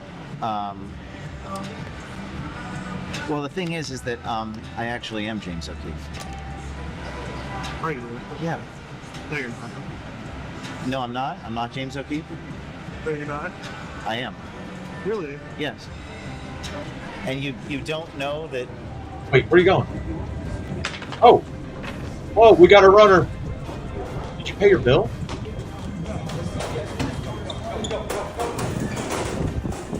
Look, guys. This is DC. This is Washington, DC at night.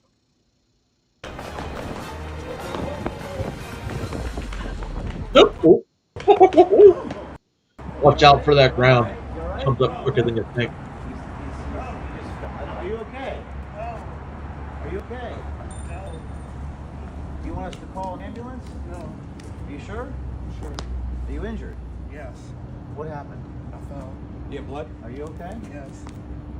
We don't want you to get injured. Yes, I'm injured. That's not our intent. I'm injured. Do you need us to call for help? You're injured? No. Okay. Or you scraped up your hand? Are you sure you're okay? No, I'm not okay. Sir, you called black people, quote, coons. You work for CBS News. You're a national correspondent. Whoa. Hey, man. He's attacking the cameraman. No, chill. That's a misdemeanor. You can't. No. Why do you keep trying to go towards him? I will stop. I just want to ask you, why did you call black people coons? Stop. That work from the media. Stop. You I work will for. sue. What's that? Stop. I will sue. Stop. Sue me for what? Stop. I'm a reporter. No, don't. You work for CBS News. You're a national correspondent. I don't work for CBS. You don't? No. You lied about that? Yes. Did you work for NPR? No. Yeah. You're denying your own identity. Yes. Now, we're grateful that Jonathan Franklin wasn't seriously hurt during that tumble he took, falling to the ground after he ran away from me at the table. It's too important to remember that even if you don't agree with someone, they are first people, and our intention is not to hurt them, it's to expose the truth that the public has a right to know, that the citizens have a right to know, that the students at Georgetown and the parents have a right to know. Jonathan willingly came with us when we offered to help him. After his fall, we took him to a pharmacy and got him some Band-Aids. Maybe he still thought he was going to get that deed. That's regardless. Let's get you some napkins, okay? I'm fine. Are you okay? Is there a pharmacy open? Is there a Walgreens? Place your item in the bagging area. We got your stuff. Thank you. You say something now? I was sitting outside for a little bit. Some water? Yeah. Why don't you have some water here? I'm fine. You worked for NPR and you no longer work for NPR? Yeah. When did you leave there? I told you December. December. Yeah. Well, you told me a lot of different things, so I can't decipher what's true and what's not. But earlier said you did. Yeah. What's the reason why you told me you work for CBS News? Just as a cover. As a cover? We were able to verify that Jonathan Franklin actually does teach a course at Georgetown. He did and he will in the first semester of this coming year, just 1 month from now in January 2026. And he's been teaching, ironically, about how to, quote, find sources and interview them effectively. There's a class that I have. It's for a sourcing and interview tech class in journalism. We have journalists finding sources, ask questions for a living, how you do network, that kind of stuff. So when you go to the schedule class, it's going to be schedule.georgetown.edu. And then here's the CRN just to confirm. Taught by Professor Franklin, Professor Parker. Yes, so I see Parker Linnae and Franklin Johntis. Now, what Jonathan Franklin says about not being able to say what's on his mind is interesting. To give y'all what I really want to say, I just have to stop being a reporter. Historically, a journalist not saying what he thinks might be seen as a type of ethical restraint. If he means to say, I can't let my biases contaminate my reporting, then perhaps that might be considered ethical. It's a little bit now, different, if he's saying I can't speak truthfully, it might indicate a problematic culture as a professor or in a newsroom.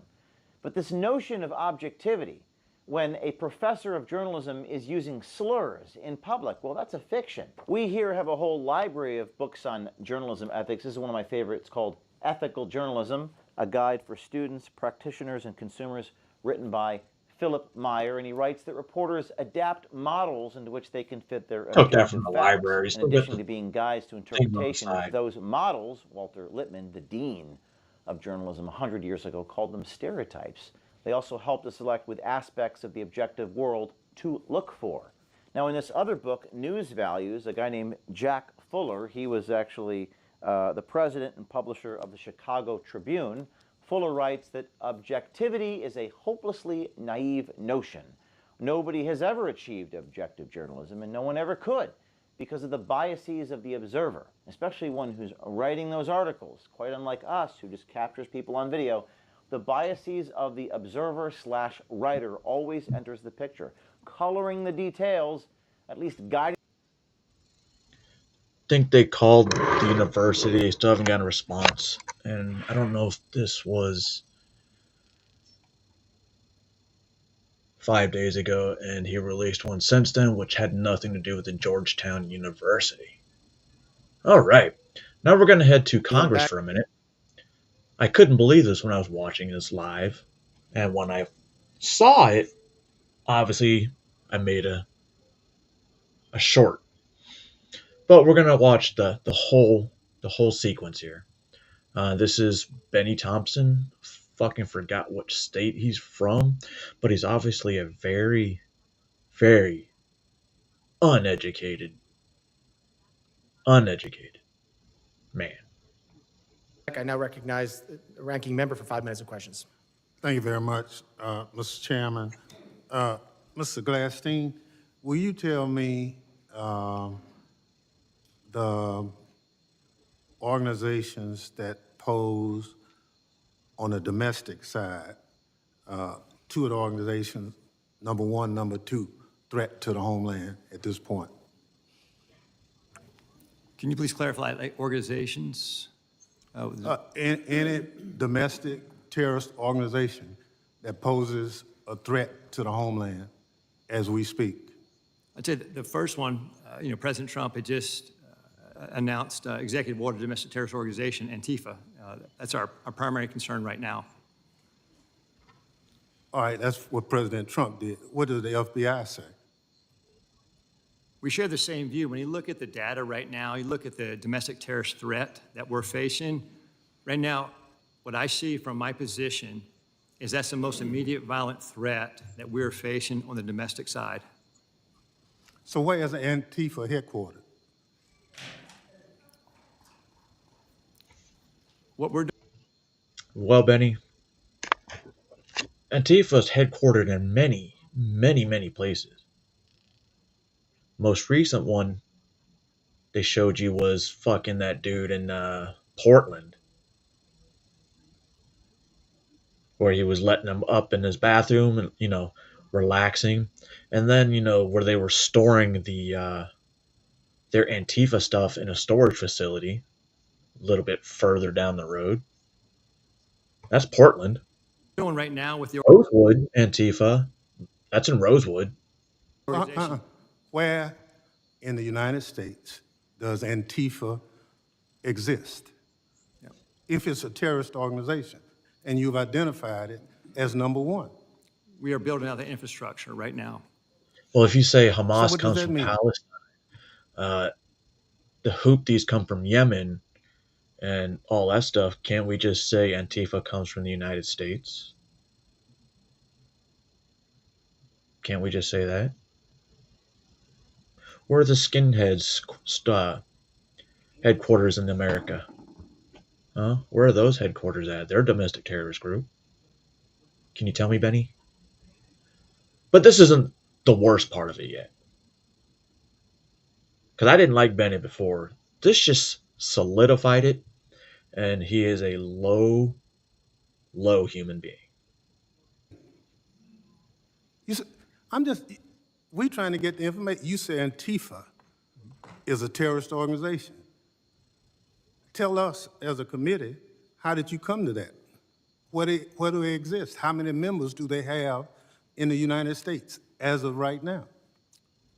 Well, that's very fluid. It's ongoing for us to understand that. The same, no different than Al-Qaeda and ISIS. No, I don't want you. I'll ask one question, sir. Hey, how about you let them do their fucking job? You couldn't tell me where all these other places are headquartered at right now. I guarantee you. All the other terrorists, Muslim Brotherhood, Where are they located out of? I just want you to tell us. If you said Antifa is the #1 domestic terrorist organization operating in the United States, I just need to know where they are, how many people. Oh, there's one in I Nashville. don't want a name. I don't want anything like that. Just how many people have you identified with the FBI that Antifa is made of? Can you tell how many members are in the Crips, the Bloods, the Proud Boys, 3%ers, Oath Keepers? Tell me how many people those are in there, since you obviously consider them terrorist organizations. Well, the investigations are active. So you wouldn't come to this committee and say something you can't prove. I know. I know you wouldn't do that. But you did. Madam Secretary, you and this is the part. This right here is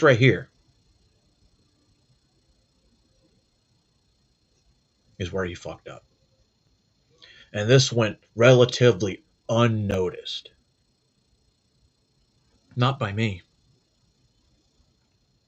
gentleman from NCTC referenced the unfortunate accident that occurred with the National Guardsman being killed. You think that was an unfortunate accident?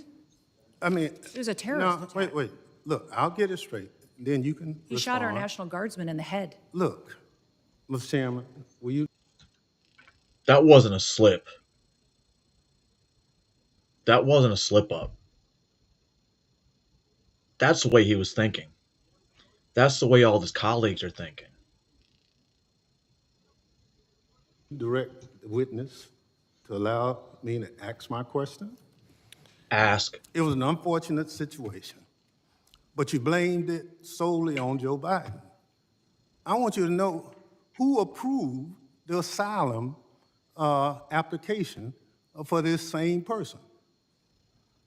Mr. Thompson, this individual that came into the country. No, I want to know who approved. Congressman Thompson, I want you to understand.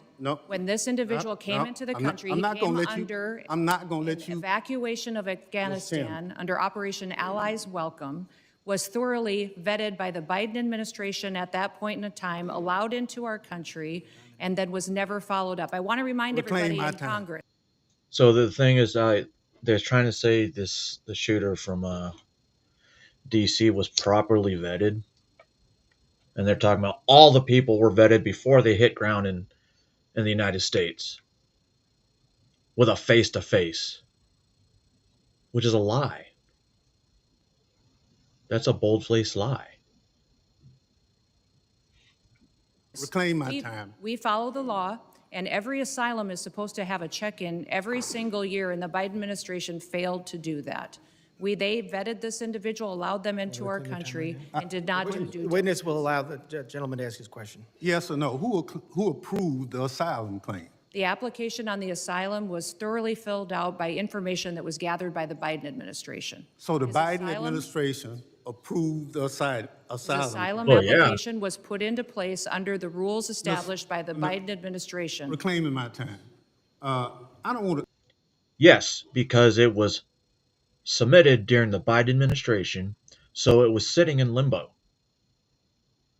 They couldn't stop doing their job, and you got to remember, not everybody in the administration is all hands-on with what Donald Trump says. See, he's got that face where he's like, "Yeah, I'm lying. I know I'm lying, but I'm gonna make it sound like I'm intelligent." Filed perjury charges against you, but I'm of the opinion that the Trump administration, DHS, your DHS, approved the asylum application. The asylum application moved forward under all of the information and vetting processes that were put in place under the Biden administration. Which is why he wants to when re-vet vetting them happened, all. and that's what President Trump has changed. Under President Trump's administration. This is why President Trump says he wants them to be re-vetted, to correct the errors They're just taking their word. I'm good, bro. I'm not a terrorist, bro. I totally didn't serve with the Al Qaeda over there with that you were fighting, bro. Totally. I'm the Taliban, bro. We're good. Ain't my time again. When It's obvious you don't want to answer the question. Mr. Kent, you want a shot at it? The individual was vetted to serve as a soldier in Afghanistan, and that vetting standard was used by the Biden administration as a ruse to bring him here. Had we Nailed it. followed the standard operating procedures for special immigrant visas, that individual and none of the allies welcome people would have come to America. That's on Joe Biden. Gentlemen's Just time has answer the- expired. That was the answer. Point of order, Mr. Chairman. That was a murder that took place in D.C. It was not an unfortunate incident. And those comments are Thank you. effing disrespectful. Who is that? I expect better from the It's not a valid. It's not a valid. Glad one of his colleagues called him out. You notice when that last guy was telling him how the vetting process went under the Biden administration, he wanted to shut him down quick as fuck. Because they're trying to spin it like it was Donald's fault. Donald's and Noam's fault, and Rubio. When obviously can't change shit overnight, but you can get the ball rolling. I want. Excuse me.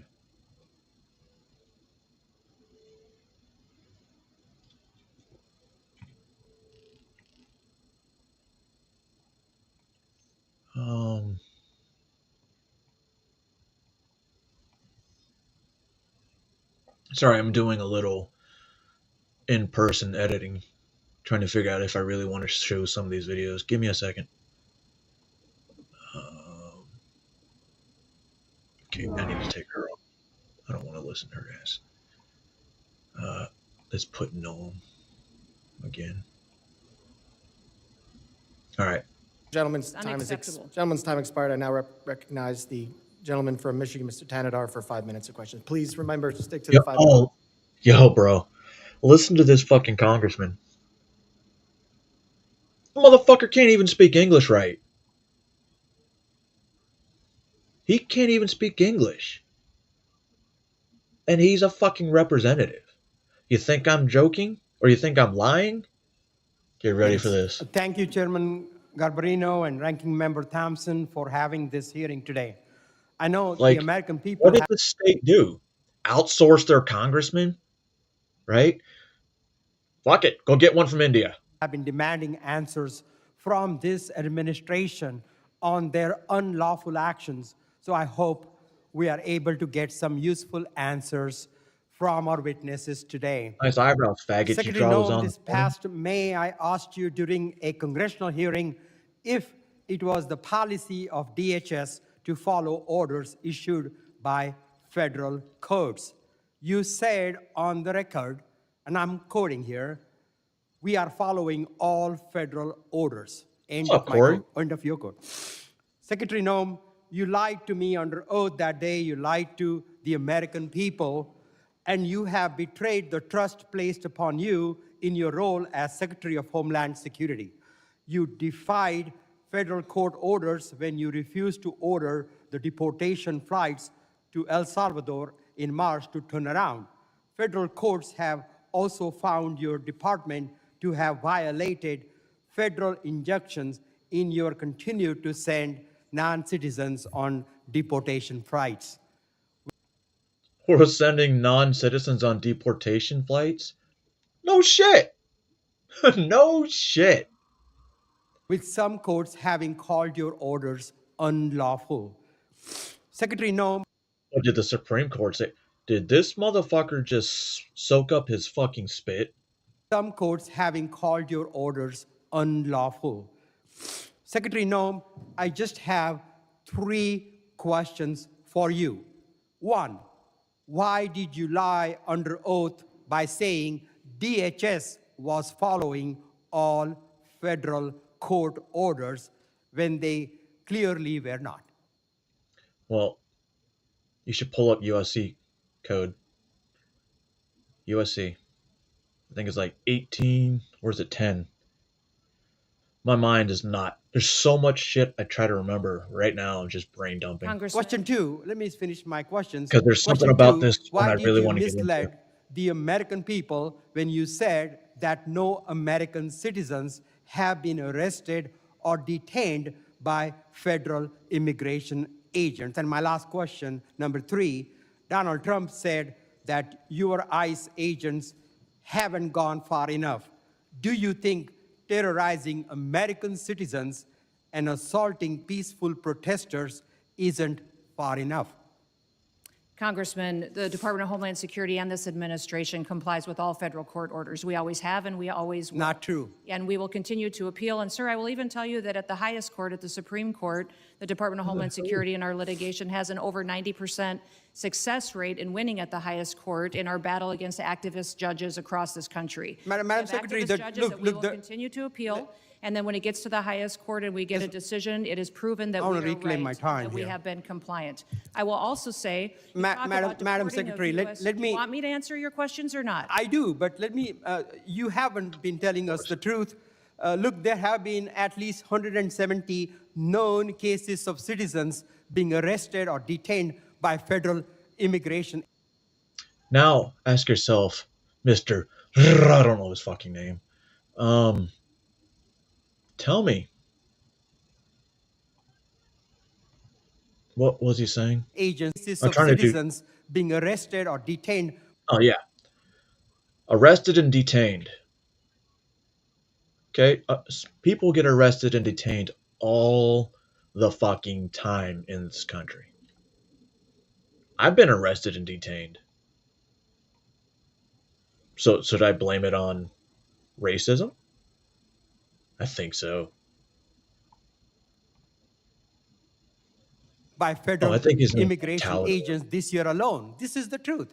Are you lying to the American people right now by denying these reports? When we are doing our targeted enforcement operations against criminal illegal aliens, individuals that are in that area may be detained until we verify who they are, and then they are released. This has been done for years, and every single law enforcement operation that has always happened, we follow the same protocols, and we continue to do that. We have never once detained or deported an American citizen. We have not held them and charged them. When we find out and verify their identity, then that is when they are released. You also asked about ICE agents going far enough. Sir, I will tell you that every single ICE agent, CBP agent, federal law enforcement officer that's out there doing their work every day, none of them will rest until our communities are safe. None of them will rest until terrorists, Secretary Noem, it is a fact that you ignored federal orders. And our children and our grandchildren can grow up. Let me in a reclaim my country time that here, truly is please. safe. Let me reclaim. Secretary Noem, it is a fact that you ignored federal court orders in March and in May of this year. Do you plan on ignoring more federal orders? I'm sick of your lies. And the American people demand the truth. Because you keep saying it doesn't make it true. I am sick of your lies. The American people are sick of these lies. American people demand truth. America is very happy that finally they have a president in the White House that gets up every day to keep them safe. Madam Secretary, your incompetence and your inability to truthfully carry out your duties of Secretary of Homeland Security. You know, if I was testifying before Congress and this guy was talking, I would be like, dude, just do me a quick favor. Can you say Johnny 5 for me? If you're not fired, will you resign? Sir, I will consider your asking me to resign as an endorsement of my work. Thank you very much. I yield back my time. Of course you do. Of course you do. So we're going to talk about somebody keeps bringing up a soldier that was deported, combat veteran that was deported, and I was like, you know, that can't be entirely true, can it? So maybe it did happen. Army vet hugs his mom goodbye, possibly for the last time. Why he's self-deporting after living in the U.S. for 50 years. Thanks again for joining us here on ABC 7, Hulu, and wherever you stream. I'm David Ono. I'm Giovanna Latta. Se-Jun Park has been living in this country since he was 7 years old. He was wounded in combat fighting for this country. But he has a conviction for a drug offense, and when ICE agents threatened to lock him up, he decided to self-deport. He shared his story with reporter Jai Cunningham. Thanks for your service. I'm sorry. Farewell pictures for Se-Jun Park. It was like a dream send-off, but this is not a fairy tale. It's so real. Yeah, I was in disbelief to the last minute, but reality is hitting it real hard, and it's definitely real, and I really can't believe this is happening. And while there were well-wishers with signs, there were also 3 women who sat quietly on their own, his 2 aunties as well as his mother. It was nearly 50 years ago. Bro, your mom's a citizen and you're not? What age did she become a citizen? It's weird. It's weird. But you notice, self-deported. They weren't going to deport him. They were going to put him in jail. But they gave him the option to self-deport because he was arrested for assault, possession, manufacturing, and selling of a dangerous weapon. Oh, carrying a loaded firearm in a public place. This is Hawaii.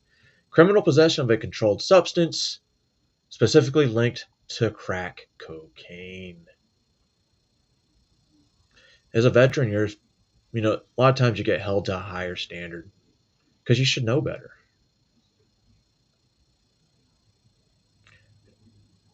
How do I say this? Because, never mind, he didn't retire. But still, he's expected to be that higher standard.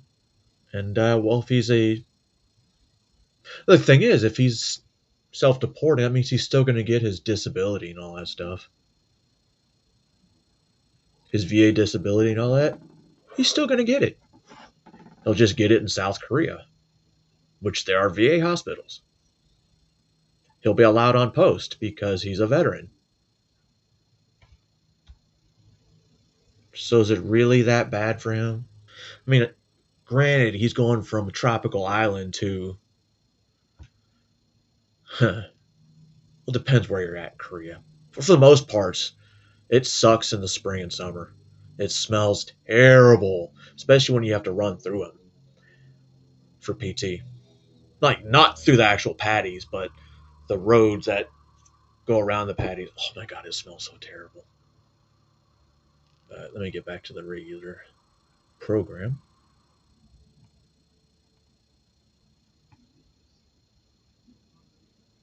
This next one gives me a little mahogany. Finally, Eye Patch McCain might have stepped on his dick one too many times. And I'm here for it. And so are a lot of veterans. I want to... Dan. How did you make your money? I've questioned this many times before. I've even brought up the PPP loans that his wife were getting. Pink cilantro. Right? Dan. Guess what? You can't talk your way or scare your way out of this one. To address something directly with all of you who've supported this show and made it what it is today. On December 9th, 2025, I received a legal demand letter from lawyers representing Congressman Dan Crenshaw. They are threatening to sue me for defamation because of comments I made on my podcast about a message that he sent me. They want me to remove content, issue a public apology, and stop talking about him. I'm not going to do any of that. Let me give you full context so you can judge for yourself. What I originally said a while back, I commented on my show about Congressman Crenshaw throwing an extremely expensive party and the fact that he seems to have become quite wealthy during his time in Congress. I raised questions about how a congressman making $174,000 a year can afford that kind of a lifestyle. It's a good question. These are legitimate questions. And to be honest, I didn't even mention Dan Crenshaw's name in that initial conversation. I just brought up the fact that he was having Steve Aoki, a major All right, DJ, Juniper. spin at his party. And then, you know, let's fast forward a couple years and they got Steve Aoki DJing their 40th birthday party. How does that happen? Tulsi, she knows I what don't you're have talking about. firsthand experience in this. I have often questioned the same thing. These are legitimate questions. Multiple news outlets have reported on concerns about congressional insider trading and members of Congress, including Congressman Crenshaw, actively trading stocks while having access to non-public information that You know affects who those else very needs to be investigated because they went from a negative net worth before Congress a few years ago, now worth $30 million on a $174,000 salary a year. stocks. I'm not the only person asking these questions, but apparently I'm the one that got under Dan's skin. After I made those comments, Congressman Crenshaw sent me an Instagram message. I'm going to publish the actual screenshot so you can see for yourself right here. Here's what it says. Hey, Sean, you have the ability to contact your fellow team guy if you've got a problem with me or have questions about how I'm getting rich. Some of my boys at 6 told me about your indirect swipe at me. From the comment you made, it sounds like you have some beliefs that are based on trendy narratives instead of facts. Now, let me be clear about what I saw when I read that message. A sitting United States congressman who happens to be a former Navy SEAL sent me a message saying, my boys at 6 told me about my criticism of him. My boys at 6. That means SEAL Team 6, Development Group, the most elite special operations unit in the United States military and arguably the world. When I received that message, in the context of me criticizing him, I interpreted it as threatening. Maybe I was wrong. I don't even think Maybe he Crenshaw just was meant that some guys he used to work with told him about my comments and he wanted to have a friendly chat. But that's not how it read to me, and I said so on my podcast. Now, here's a clip of Congressman Dan Crenshaw literally saying if he ever meets Tucker Carlson, he will fucking kill him. Have you ever met Tucker? We've talked a lot.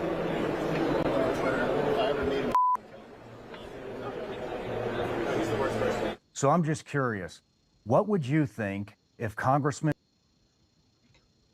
He wasn't even in SEAL Team 6. What the fuck is he talking about?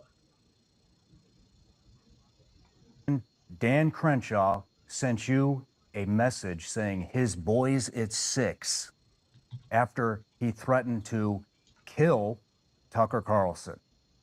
Now his lawyers are claiming that my interpretation of his message is defamation. They say I accused him of threatening me with assault, which is a crime, and that I need to publicly apologize. That's not a crime. Accusing someone of assault is not a crime. Apologize and remove the content from my show. Here's my response. No. I'm publishing their full demand letter along with my lawyer's response so that you can read both and decide for yourself whether my interpretation was unreasonable. This isn't really about whether I misunderstood a message. This is about whether a sitting member of Congress can use the threat of an expensive litigation to silence criticism. I asked questions about Congress. You know, Dominic, I'm thinking about it. No. You were in cell block 6. Wait a second.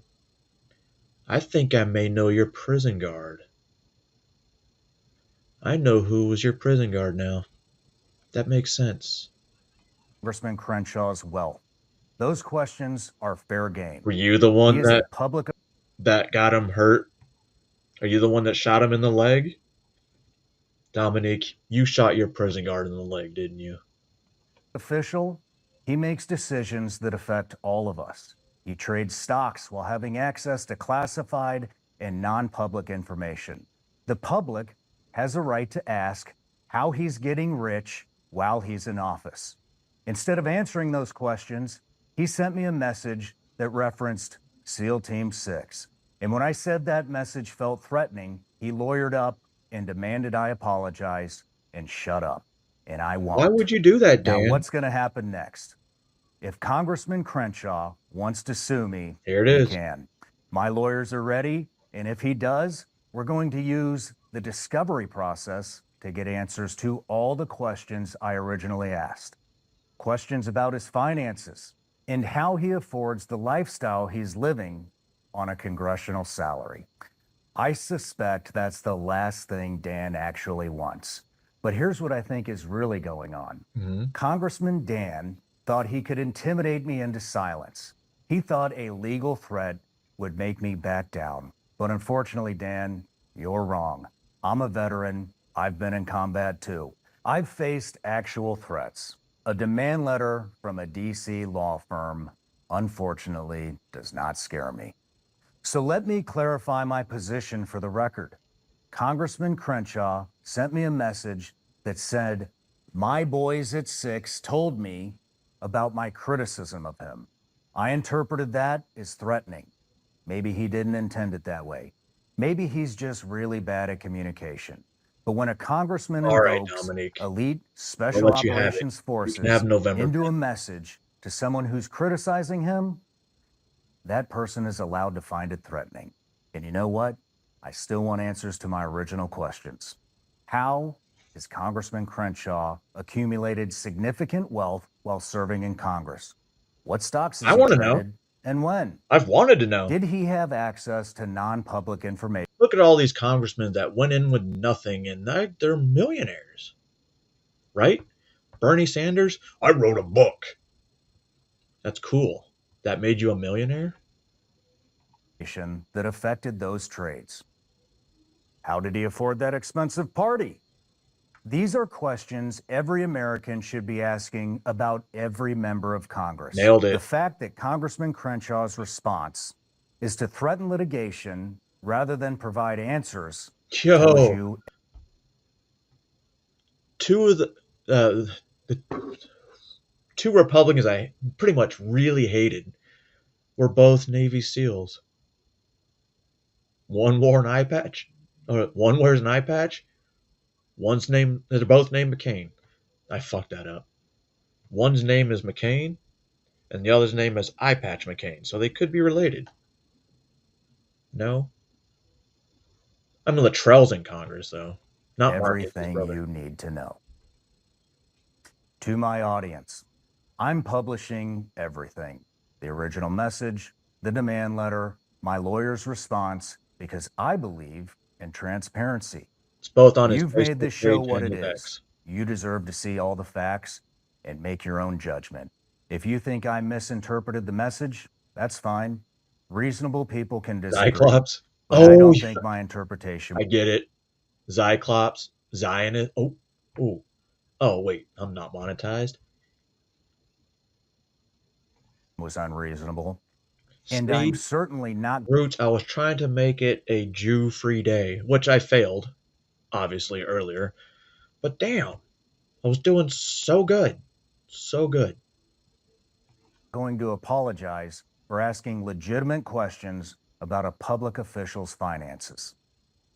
To Congressman Crenshaw, sir, if you want to clarify what you meant by my boys at 6, you're welcome to do so. If you want to answer your questions about your wealth accumulation and your stock trading, I'll give you airtime to do it. But if you think you're going to silence me... Yo, this dude looks like Randy Orton right here. with legal threats, you've badly miscalculated. I'm not going anywhere, and neither are the questions. Oh, Dan.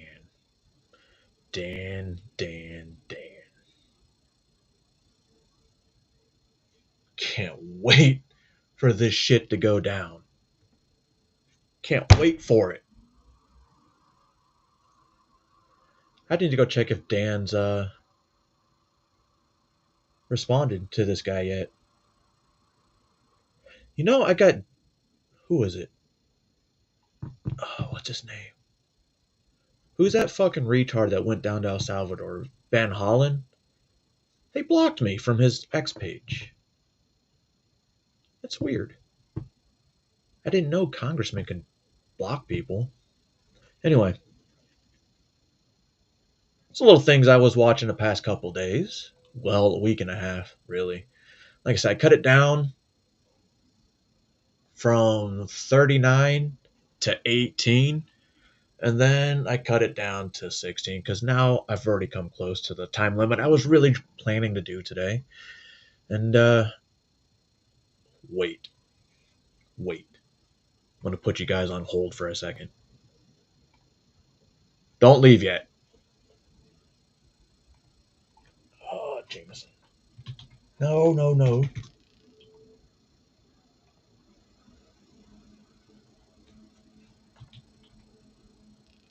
Jameson. Oh, fuck, he changed his page. Here we go. On December 9th. Oh, never mind. All right, never mind. Well, ladies and gentlemen, boys and girls, and children of all ages that are allowed to be on this channel because all my shit is always 18 and above. That's why the algorithm thing doesn't work for me. Just saying. But anyway, what do y'all think? I'm totally for Dan Crenshaw, Eye Patch McCain, Cyclops. I'm ready for this. Because now if he wants to sue him, it's going to be interesting. It's going to be interesting because, like you said, in Discovery, everything's going to come out. Weird. One Navy SEAL threatening another Navy SEAL because he asked questions.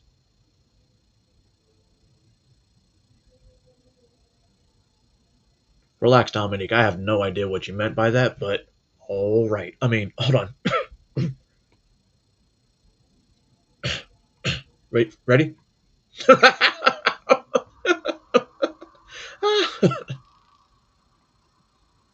that fucking better?